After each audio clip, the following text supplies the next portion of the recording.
Okay, there's the pop-up. All right. Hello, everybody. We are back. My name is Jessica Trimble, and I'm the director here at Indiana Disability Rights. And Amy Dodd is going to be interpreting for me today. And our topic again is the census. We know we've been talking about it a lot for the past year, but it is time to respond. And we really want to talk about why that's still important to make sure that we're all represented. So our guest today is Carol Rogers, and Angela Moody is going to be interpreting for her today. So Carol, introduce yourself. Thank you so much, Jessica, and thanks for inviting me to do this with you. I'm actually the co-director of the Indiana University Business Research Center, and I also serve as the governor's census liaison. So you've been working on the committee with the lieutenant governor and a lot of other representatives from different groups for the past, gosh, at least year, right? Oh, yeah, we've actually been working toward this for the past 5 years. A lot of technical stuff that we had to do. So Carol, how many of the census projects have you worked on so far? I have been working on every census, before the census, helping make sure the address list is correct and the Bureau's got the right addresses. During the census, to make sure Indiana's getting all the help that it can from the Census Bureau. And then after the census, actually using all that data since the 1980 census. All right, so we definitely have a good, credible expert on our interview today. I'm so happy. So Carol, I know that the census is a big part of your job, but I know you wear many hats. So can you talk a little bit about some of your other responsibilities at IUPUI? Oh, I'd be happy to, because what we do is so fundamental to business, to government, to educators. And that is, we take data from a wide variety of sources, federal agencies, state agencies, local governments, and we pull that together and create meaningful analytics for people, forecasts of data, projections of data, so we know how many school-age children there are going to be, for example. And we also focus heavily on economic development. We were one of the first research centers to be established at Indiana University, and that was in 1925. Wow. So we're coming up in a few years on our 100th birthday, and I feel almost every year that now in quarantine, or what do we call it? Stay at home. I forget what the name is. Why am I just keep calling it the weird time. Like that's all I've got for it. So you and your team are the people that take all of this data that seems very overwhelming to people like me who don't have that area of expertise in education, and you help it to make sense in real life situations and for real life decision making. That's it in a nutshell. The idea is to make it actionable. Give me the data that I need to make a decision? That's awesome, because I think we all know there's a lot of data out there. I think we all can assume that, but then it's overwhelming when you don't have the it's education. Like, oh my God. Right? Okay, but what does it mean, and how do I make it mean something? So like we have our interpreters today, I feel like you're a data interpreter for the rest of us to help us figure out how to make that data meaningful. Yeah, sometimes I call myself a data whisperer. So I kind of the data talks to me. I can look at massive spreadsheets and can yield insights out of it. And for a lot of people, that would be tedious, boring, confusing. But that's why we all specialize in something. You know, we all wind up being good at something. And being able to find that meaning. What does it mean? And what does it mean to me, my business, my school, my church? Because everybody winds up needing to figure out how many of something. So right now, I think a lot of people are trying to figure out, for example, how many people need tests. Mm. You know, testing is the big thing, getting tested, trying to understand, well, okay, now we know how many people have tested positive for the virus, but how many people are there overall? You got to have that base number. I always think about it when I would do field trips with my son and his class, and I was always counting the kids. Because I need to, okay, we left the school with 20 kids, I need to return with 20 kids. You know, that was my job. And so you keep track by counting, and we always have to know what that number is. You know, how many did we start with? You sound like a really good chaperone that the teachers can depend on. Yes, I never lost a kid. That's So. good. That's good. So, Even though they tried. As a parent to a 3-year-old and a 7-year-old, yes, keeping track of multiple children is definitely a skill set that you have a 0% error range there. Like, you have to get it right every time. Right. And I don't have to count them anymore, or at least I don't have grandchildren yet. So. So Carol, it's clear that you definitely are passionate about your job. So what do you like about it? I think what I really appreciate about it is that we can empower people with objective information that helps them do something that's important to them. So we're really kind of a support network, if you will. We're providing that foundational information that they need to locate their business. Or our websites are used heavily by people who are looking for a place to live. So one of our premier websites is Stats America. And you can just Google that, Stats America, and lots of information, basic stuff, but really important to know.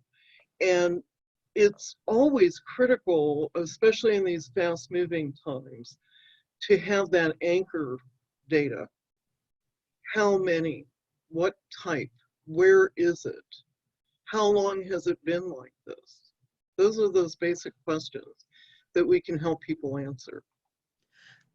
I think what is interesting is I never really considered what we do here at Indiana Disability Rights and what you're doing at the Indiana Business Research Center to have so much in common, but that's our goal too, is to give people unbiased, objective information and let them self-advocate and determine what they want to do based on that information. So I love that concept of, you know, here's the information, and you take it and you figure out what you want to do. I'm not going to tell you what to do. I'm not going to tell you where to live or where to build your business, but I'll give you all the information, and then it's up to you to make your own decisions. So it's a really cool connection that I hadn't really thought about before within our organizations. That is, and it really is something that we're both doing to try to empower people. And we're also making the information available free. There's no paywall. You know, there's a lot of companies that now make money on data. 20 years ago, that wasn't true. Now it is. But we are all about making it available free, keeping it current, and keeping it easy to use, easy to get to. That's a really good point, because I think that's probably something people are concerned about right now is, how is my data being used? Is somebody selling it to somebody else? So that's a really good point, that your organization is all about free and making it available to every person. Everybody, and we're not talking about, we're not using credit data or things like that. We're not using personal information. We're really aggregating it so we can find out, and this is where the power in the data can help us, how many of us are there? How many people, you know, if we think about the work that you're doing, how many people in Indiana do have some sort of a disability? That's a critical number for you to know. It's critical for you to know that we have almost 1 million people out of 6.5 million Hoosiers. So it's, you know, it's almost 1 out of 6 people have some sort of vision, cognitive, physical mobility disability. This is not unusual. This is, we're all of us who may have those situations, we're part of the fabric of this state. And by knowing that, by putting that number out there, by people understanding what kinds of issues are being faced by any of us, by being male or female, young or old, all of those characteristics are important for us to quantify. So you've led me perfectly into my next question. So let's talk specifically about the census. Obviously, COVID-19 has changed plans, made things a little more challenging, but the census is still out there. So why is it still important for people to respond and to follow that up? What are some different ways people can respond? Because we were kind of encouraging people to do different things. Maybe if you don't have internet access, to go to the library. Well, obviously, you can't go to the library if it's closed. So why is it important, and what are some ways that we can respond? Well, certainly it's important because it's a once every 10-year opportunity for everybody in the United States to literally count. And by filling out that form, whether it's online, you can also phone, call a number. There are different numbers for folks. There are TTY numbers, for example, that are available. You can call and get help filling out the form. You can also get a paper copy and just fill that out and mail it in. So regardless, if you have a vision issue and you can't go online or whatever, there are phone numbers to call and folks there to help you with it. What's really critical about it is that this is a count. The Constitution literally requires that at least every 10 years we count every person residing in the United States. It sounds so simple, doesn't it? Just count, but it was like those 20 kids I had to pay attention to. And at any given minute when we were going through the Children's Museum, I might have only seen 12 out of the 20, and maybe then 16, and then 9, because they're going to the restroom, or they went to the carousel, or they were in different places. And how did I make sure I had all of them?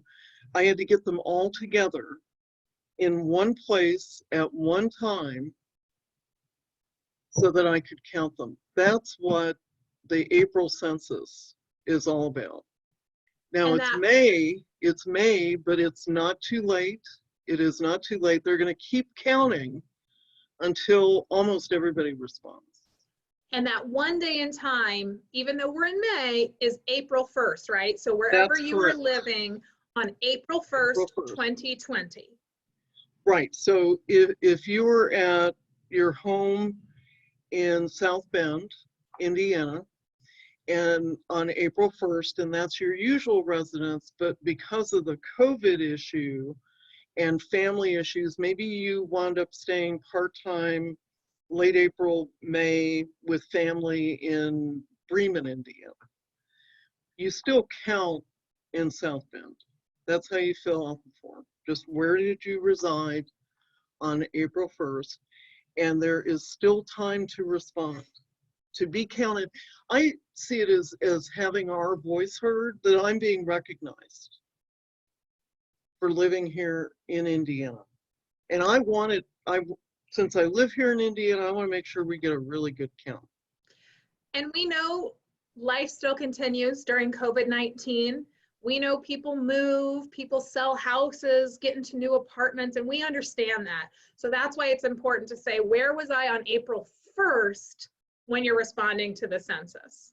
That is absolutely correct. Very well said, Jessica. So what are some things that you want people with disabilities to know about the census and to know about why it's so important and why they're such a valuable voice?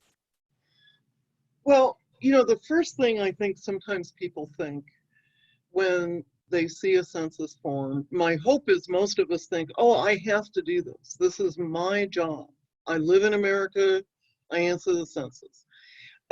Hopefully everybody thinks that, but some folks might think it's not going to matter. I'm just one person or one household. Sometimes you hear people say that about voting, that it doesn't count. Well, this literally counts. We literally have to have a count. It's so basic. It almost seems too obvious sometimes for people.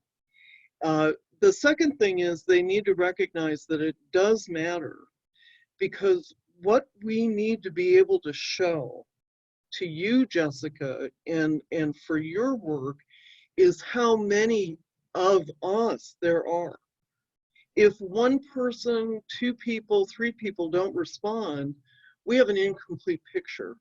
And you're not going to be able to do your advocacy job if you don't have a complete picture. We want it to be a virtuous circle where we capture everyone. And for people with disabilities, I think one of the challenges for the longest time has been kind of a cloak of invisibility, where it wasn't seen. You know, and lots of people can talk about this because we all are different. We all have unique characteristics, but it's not so unique that there might not be 5 or 10 or 20 more people who, like me, are having a bad hair day, you know, for example. And so if we asked about, you know, how many times do you have a bad hair day, then I've got a group. Isn't that how we form groups? And the census enables us to quantify that. We can say there are not just 5 or 10 or 20, there are 1 million of us that have these issues that need attention, and where we need people to focus on us not as a disability, but as a person with this characteristic. And there are 1 million of us. Yeah, That's I a think big voice. that's a lot of power. That's a It lot is. of power to be able to unify and make your collective voice heard, so you can live the life you want to live in the place you want to live. Absolutely, and that there are accommodations that can be made for everyone. We make a lot of accommodations, for example, for kids who are between the ages of 6 and 18, and it's called school. And we have elementary schools because they're smaller and they have smaller desks and the buildings are set up differently. The school buildings change when you go to high school because suddenly you're bigger, you smell more. I did a lot of engagement stuff when my kids were going to school, and the one thing I always noticed was just high schools smell different because they're young and all those hormones and stuff. But we accommodate in our building structures based on age, on gender, on a whole host of things, whether the people are working, you know, if you're going to church, things are set up differently. We make accommodations all the time. But in order for us to understand what kind of accommodations we need for people who have maybe mobility restrictions, okay, that requires something different than, say, people with vision issues, and where we need to be concerned that the internet, that websites are going to accommodate vision or hearing. And I think you understand probably so much better than I do, but you know, just the fact that closed captioning now has become much more standardized. It's recognizing there are a lot of people out there, okay, who want to stream stuff from Netflix or Amazon or whatever. Well, these people want to sell streaming services, and they recognize that there are a lot of people who may have vision issues. The other thing we have to understand too is that because our population is aging, The baby boomer generation, for example, I call them the pig and the python. You know, so think about the 50s and 60s. They're at the top of the python. He's just swallowed that pig, and now the boomers are getting toward the tail of that python. And we've got a lot of people who are going to experience and are age-related disabilities. They're going to need accommodations too. We need to be able to give architects and builders and contractors this data so they understand better that they need to make that part of everything they do. Carol, I could talk to you all day. You're just speaking my language. I'm really enjoying this. And I know Well, it's the power of the data, you know. I know our executive director, Melissa, will be very excited to watch this because she is a huge self-proclaimed data nerd as well. So she's going to be very excited. So are there any other myths about the census or the data that you collect that you'd like to dispel for people? Well, probably one of the biggest ones is that it's not going to be private. It is private. In fact, there are more laws around the collection of the census data that Congress has passed in what is called Title 13. It has its own title. So these, you know, these laws are like this big, you know, that many pages or whatever. It is so restricted. And it has been from the very first census that was conducted in 1790 by Thomas Jefferson, one of the founders. He was a data nerd too. He knew how many people live in the United States, this new place, and where do they live and what kinds of people live here. But it is safe, it is secure. It is locked down for 72 years. For 72 years, you cannot find out your answers, Jessica, to the 2020 census. And I'm going to be long gone, so I'll never see your answers to the census. The whole power of it is that we add it all up together. It's not going to name Jessica, it's not going to name Amy or me, but adding those numbers together, that we have almost 1 million people living in Indianapolis, that we're going to be close to almost 7 million in Indiana. That's our hope, if we count everybody. So it is safe, it's secure, it's really easy. I mean, there's only 10 questions. Yeah, You know, I think who are you? How old are you? You know, very basic. Yeah, I think people are also concerned at the length of time. So I think going into it, it's only 10 questions. These are not questions you're going to have to go research and find information. I hope they know who lives in the house with them. I hope they know how old they are. I think they will. Most of us, you know, my name is Mary. I'm 22 years old, you know. Gender, race, ethnicity, really easy to fill out. So Carol, is there anything else, any final thoughts you'd like to leave us with? We're definitely going to put some links into this, not in the video, but we'll do it in the description. I was going to link your organization. I was also going to link Stats America that you talked about. And the Census in Indiana website. Okay, I can do that. That would be perfect. That's the really key one.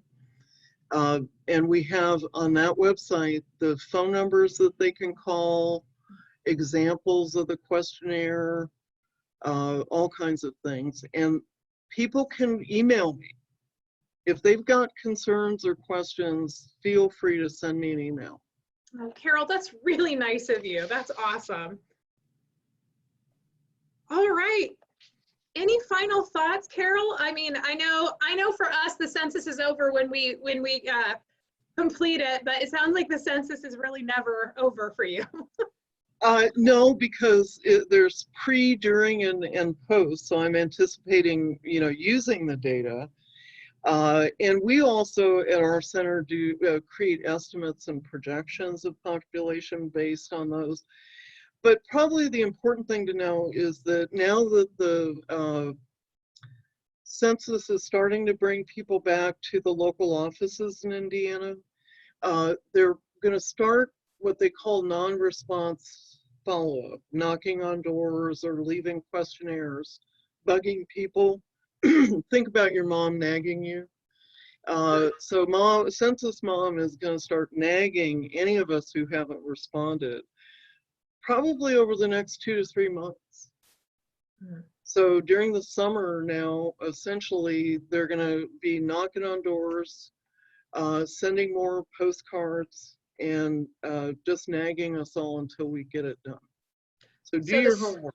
So the sooner we respond, No the more sooner nagging. we won't have any guests at our door. So if you do not want somebody to come knock on your door with their clipboard and their census ID, go online, call, or use your paper form and respond to the census quickly. Yep. And it's postage paid, so you don't have to get a stamp. Just seal it up, put it in the mailbox. The online was so easy. Okay.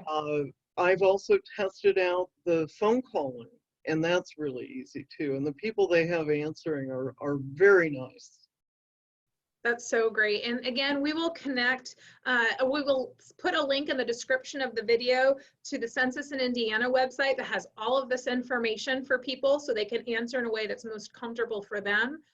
So with that, Carol, thank you so much for taking the time to talk to me today. I really appreciate it. You're welcome, Jessica, and I had a good time.